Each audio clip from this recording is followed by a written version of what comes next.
नमस्कार दोस्तों।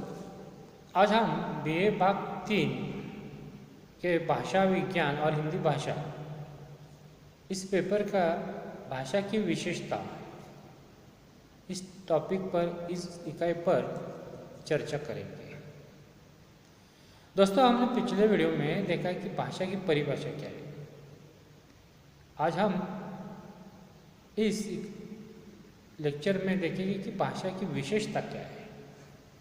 जो भाषा है उसकी कुछ ना कुछ विशेषता है, ये हम कुछ मुद्दों के आधार पर उसकी चर्चा करेंगे। पहले देखिए दोस्तों, भाषा पैतृक संपत्ति नहीं है। पैतृक यानी कि पिताजी से जैसे हमें संपत्ति मिलती है, घर हो, गाड़ी हो, अन्य कोई वस्तु हो, उसी तरह भाषा है जो है हमें पिताजी से नहीं मिलती। पैतृक नहीं है संपत्ति, किसी एक की अपने पिताजी की जागीर नहीं है। पैतृक यानी कि भाषा पैतृक संपत्ति नहीं है। दूसरा मुद्दा है भाषा अर्जित संपत्ति है। अर्जन होता है इसका। कहाँ से होता है? समाज से। हमारे देखिए पहले मुद्दे में हमने देखा कि भाषा पैतृक संपत्ति नहीं है, तो भाषा कहाँ से आती है? तो अर्जित होती है। और अर्जन कहाँ से होता है? तो समाज से हम लेते हैं भाषा, समाज से। और इस तरह तीसरा मुद्दा आता है कि भाषा अत्यंत सामाजिक वस्तु है।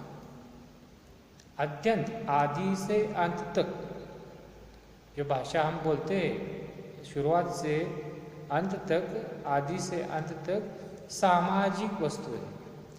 यानी कि भाषा का जन्म समाज से होता है, उसका विकास समाज में ही होता है और उसका प्रयोग में समाज में ही होता है। यानी कि जो भी कुछ होता है वो भाषा के साथ समाज में ही होता है। इसलिए भाषा जो है अत्यंत सामाजिक वस्तु है, आदि से अंत तक। चौथा मुद्दा है भाषा का अर्जन अनुकरण द्वारा होता है। देखिए भाषा हम कैसे सीखते हैं। हमारा एक उदाहरण ले लीजिए। हम जो भाषा बोलते हैं, हम महाराष्ट्र के मराठी बोलते हैं, तो पहले जो भाषा है हमारी मातृभाषा हमने कैसे सीखी? तो माँ से सीखी। छोटा बच्चा देखो, जो माँ बोलती है वही शब्द ग्रहण कर लेता है और उसका अनुकरण करता है। वो जैसा बोलती है वैसे ही बोलने की कोशिश करता है। यानी कि भाषा का सीखना अनुकरण द्वारा होता है। अनुकरण से भाषा सीखी जाती है। हम जो भाषा, जो हमारी मातृभाषा है, हमने सीखी है अनुकरण से सीखी है। और एक भाषा जो होती है पहले जो सीखता है उसके आधार पर दूसरों भाषा सीखते हैं। पहले हमने मराठी सीखी है, फिर हिंदी, हम अंग्रेजी और अन्य भाषा बोलते हैं। पर ये सीखा है वो अनुकरण से सीखा है। भाषा का अर्जन अनुकरण से होता है। भाषा चिर परिवर्तनशील, ये पांचवा मुद्दा है। यानी कि भाषा चिर परिवर्तनशील है। यानी कि भाषा का जो रूप आज देख रहे हैं मराठी और हिंदी का, वो पहले इतिहास में ऐसा नहीं था। बदलता बदलता रूप आ गया आज। और आज का जो रूप है भाषा का, वो धीरे धीरे बदलेगा। देखिए आज मोबाइल का ज़माना है। मोबाइल में आप चैटिंग करते हैं, लिखते हैं, तो कैसे लिखते हैं? शॉर्ट में लिखते हैं। आज हिंदी हो, मराठी हो, उसमें बहुत से शब्द अंग्रेजी से आ रहे हैं, वो हम ग्रहण कर रहे हैं, स्वीकार रहे हैं, एक्सेप्ट कर रहे हैं। इसी तरह भाषा का रूप बदलता रहता है, एक जैसी नहीं रहती। शुरू से ही आज तक और आज से आगे तक भाषा बदलती ही जाएगी। यानी कि भाषा का कोई अंतिम रूप नहीं होता। भाषा चिर परिवर्तनशील है।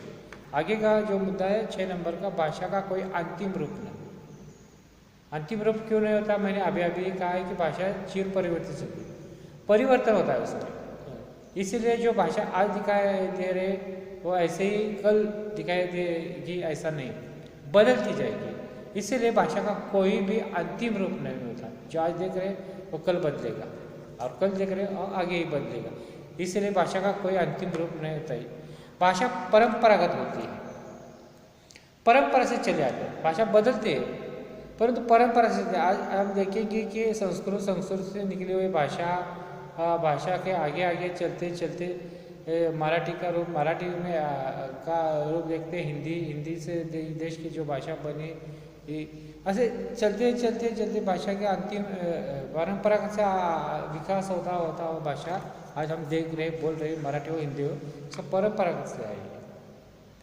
8वां मुद्दा है भाषा का एक सामाजिक स्तर होता है, यानी कि देखिए अध्यापक हो, शिक्षक हो, डॉक्टर हो, इंजीनियर हो, इनकी भाषा में शुद्ध शब्द आएंगे, अशुद्ध नहीं होगी।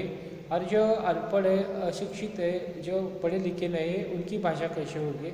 एक स्तर सामाजिक हो, निम्न वर्ग, मध्य वर्ग और उच्च वर्ग क्या जैसा इसमें एक स्तर है बोलने का ढंग। अशिक्षित जो शिक्षित नहीं है उस समाज की भाषा अलग होगी, और जो शिक्षित है उस समाज की भाषा अलग होगी, यानी कि भाषा का एक सामाजिक स्तर तैयार हो जाता है।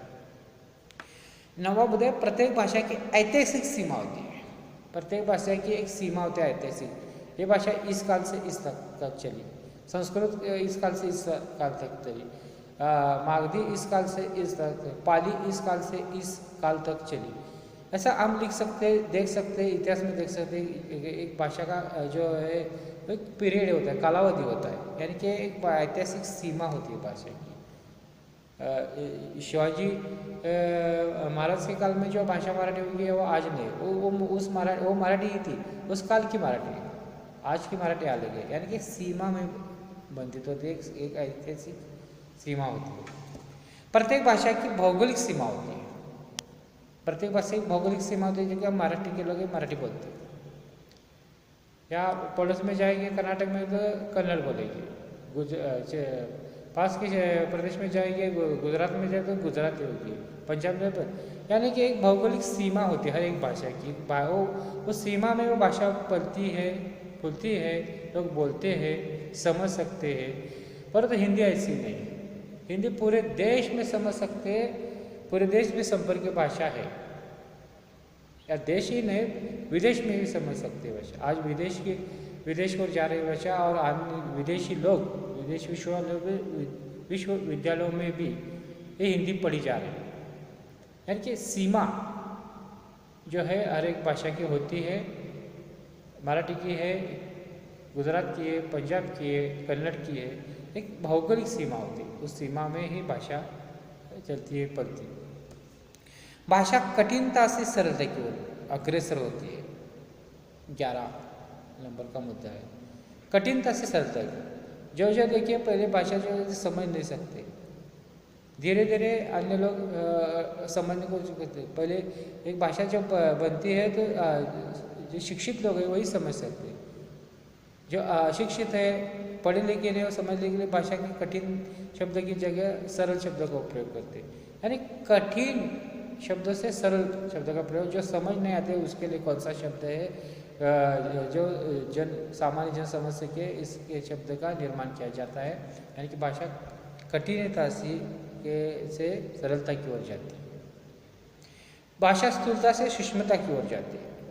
पहले भाषा देखिए जैसे एक उबड़ खबड़ हो जाती है, उसमें कोई व्याकरण का नियम नहीं होता, बोले जाते हैं शब्दों ये स्थान नहीं निश्चित होते, परंतु धीरे धीरे व्याकरण लिखा जाता है, ये शब्द कैसे लिखे जाए, वो भाषा कैसे बोली जाए, उसमें एक नियम बना जाता है व्याकरण का, यानी कि स्थूलता से सूक्ष्मता की ओर भाषा जाती है।